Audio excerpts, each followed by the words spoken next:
Join me as I take on the challenge of transforming my life at 61. Can I really make a change and inspire others along the way?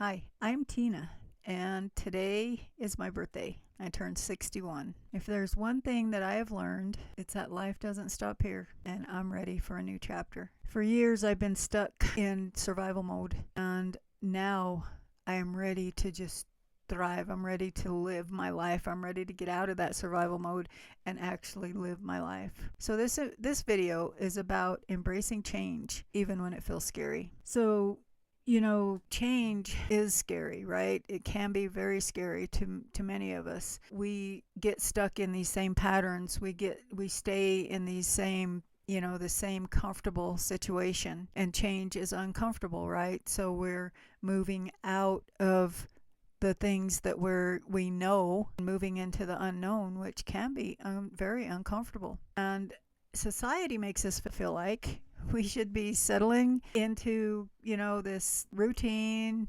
We're older now.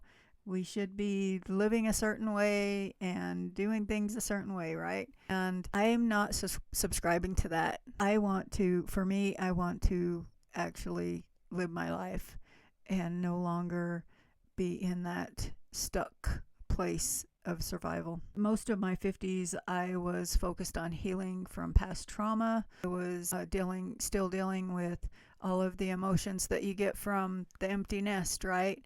My daughters had both left home, and I was trying to figure out who I was, what I even liked, what I'd like to do, how I even like to be, where I didn't know. Was a real struggle when they left, because I had no idea what I even liked. And so I was trying to figure that out, and I lost my dad and had to deal with that trauma and deal with all of he had a property that I had to sell, and I had to go through all of his stuff, and he was a pack rat, and it took a year for me to clean out his place and get it sold. And I spent, a lot of that time I did spend a lot of time reflecting, and it took me kind of deep into the depths, right, to figure out what I wanted.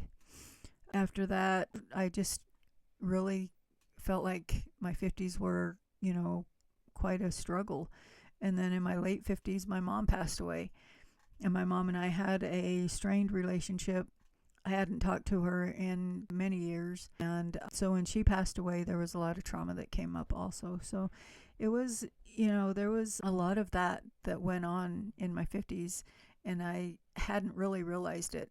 And so I knew, deep down, I knew that I know deep down, not just knew. I know that deep down I want more.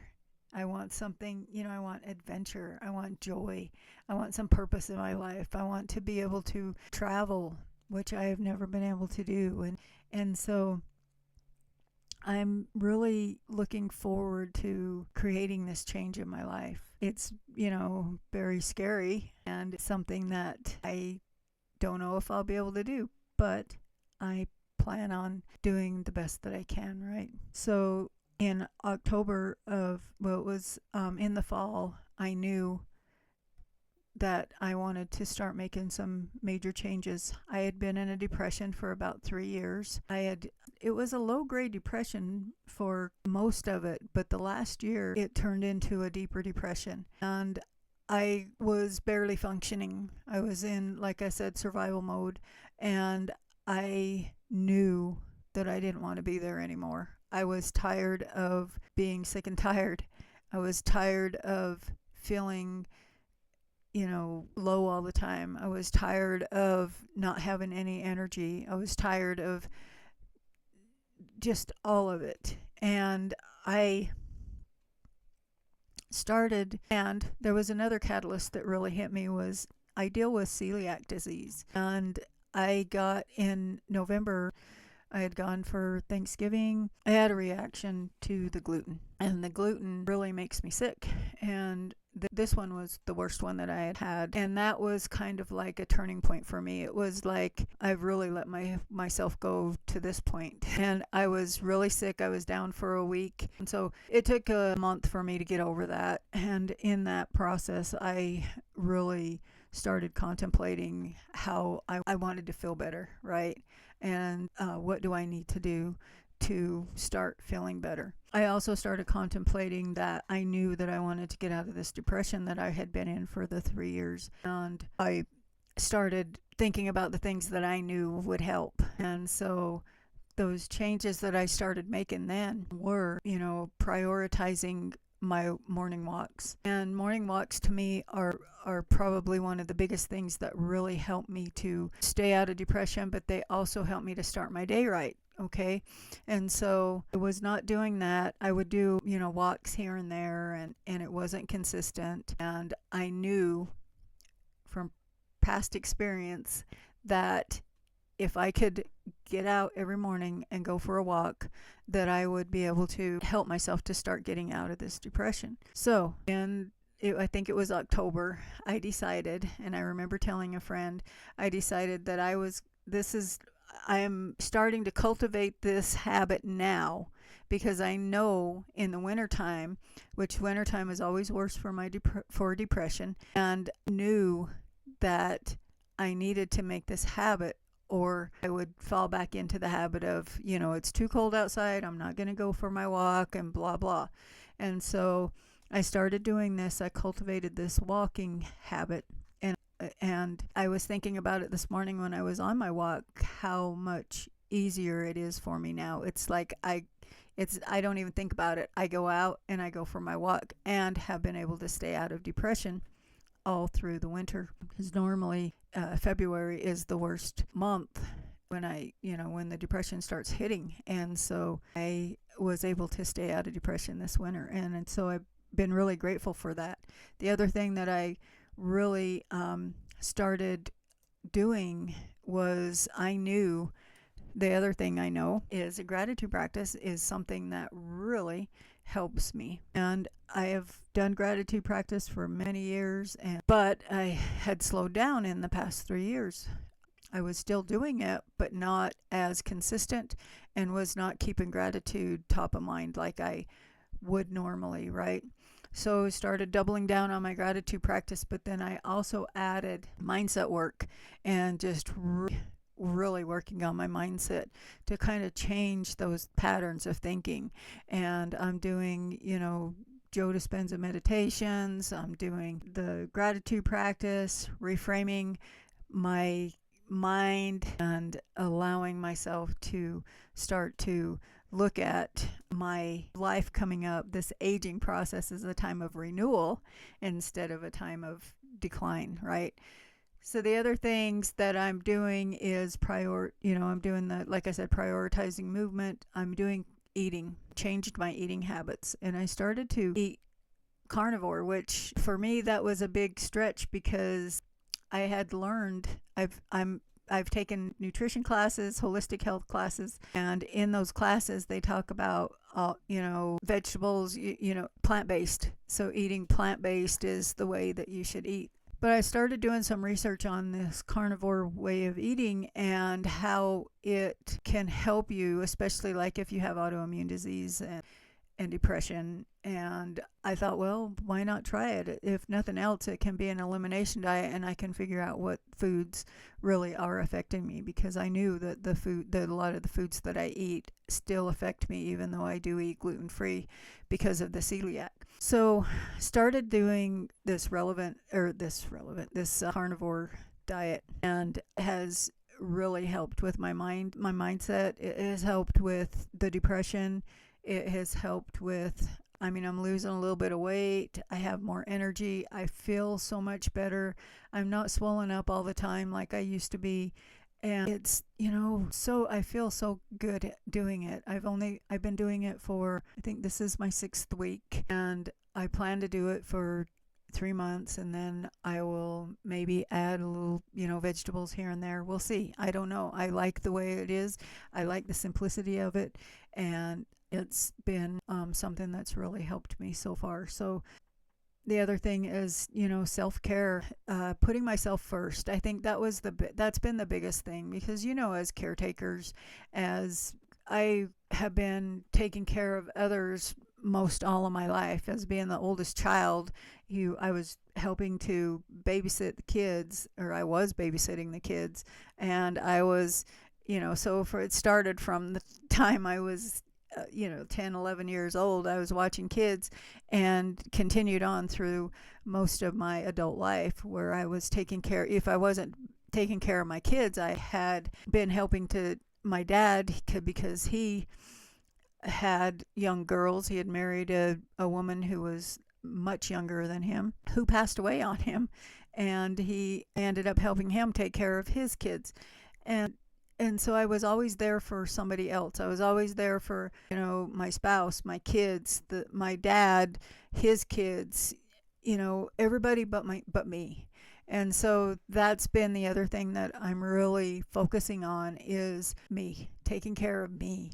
And that's all this, the health stuff, the movement, the mindset, all of it. And then I'm also learning, or I shouldn't say learning, because I know I'm a crafty person, and I know the things that I like to do, but I'm doing more of that. I'm doing, I like to draw mandalas.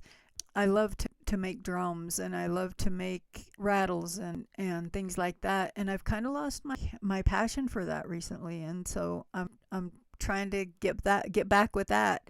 And I plan to explore new hobbies, and I plan to start to just building that life that excites me, that I'm excited to wake up for. One of the things that I have found, going back to mindset, one of the things that I have found that has really helped me every morning is, before I get out of bed, asking myself, who do I want to be today?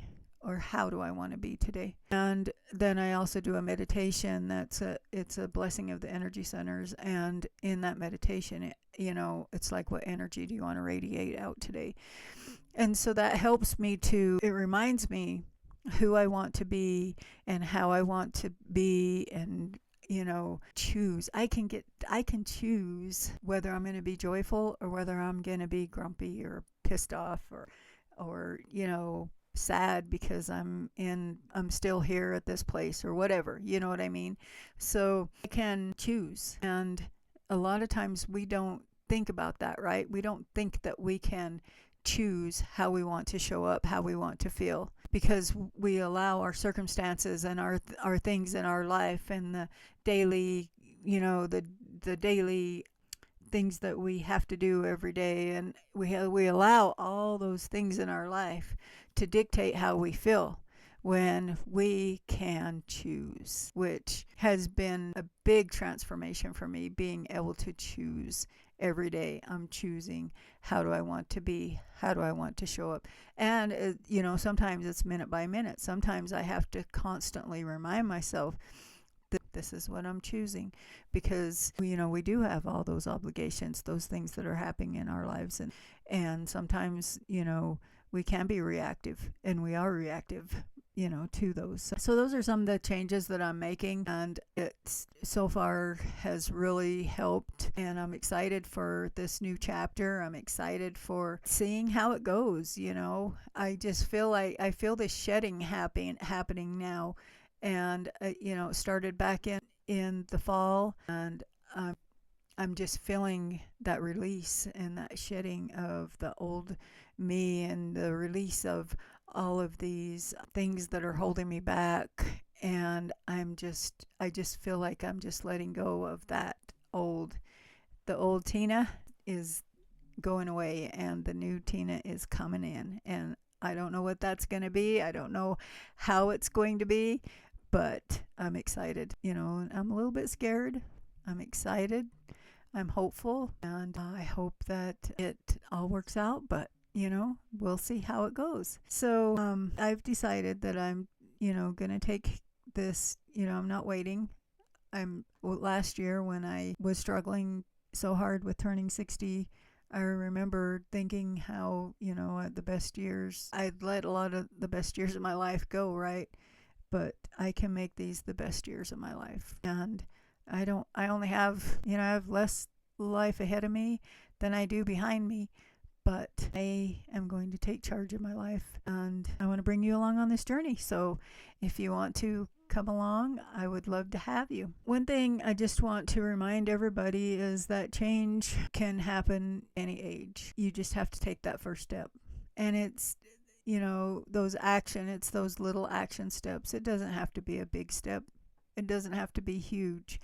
As a matter of fact, I know with everything that I've done so far it's starting off as small steps, as I'm doing this one thing for now and moving, and then I'm going to add one more thing, and then I'm going to add one more thing. And so these things we can make those changes, and it is possible. We sometimes get in that place of thinking that I'm too old to change, right? But we're never too old to change. So yeah, I would love to know if you're in this same area as I am.